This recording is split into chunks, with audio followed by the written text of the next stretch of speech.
परिचय है मुझे प्रदीप चंद्र साहू। प्रदीप बाबू कौन कहे गो हत्या निरोध संरक्षण बिल को लेकिन आप आज विक्षोभ कर आज्ञा बर्तमान देखु भुवनेश्वर सबुआड़े देखु मोहन भाई मारी देइचंती मुख्यमंत्री जनशुणाणी यूनिट 2 भुवनेश्वर लोक मानक सरकार इमती कौन सब बोर्ड मराई। आज्ञा आपण निजे देखु ओडिशा रे आमे गो सेवक माने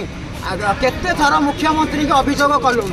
कहीं काम कहीं खाली मुख्यमंत्री अभियोग शुणाणी पोस्टर मारदेले हम नहीं काम भी आमको करूँ कहीं आम ओडावासी मोदी ऊपर विश्वास करके भोट देचु बीजेपी की। भाई एवं देखो आज आमर Bhubaneswar master canteen lower PMG छकरे आम जो गोमाता लगी लड़ाई करुचु 2024 आईन लागू करने आज आम शांति बसबू अनशरण नाई आम मुझे नहीं कि आमर भाई माने बहुत भाई माने गो सेवक भाई माने जाऊँगी अभियोग करके आसुँच कि मोहन भाई किसी शुणुना आपणकर न्यूज मध्यम भी आप ओडावासी सब देखुं आम मिछ कहूँ कि सत कहूँ।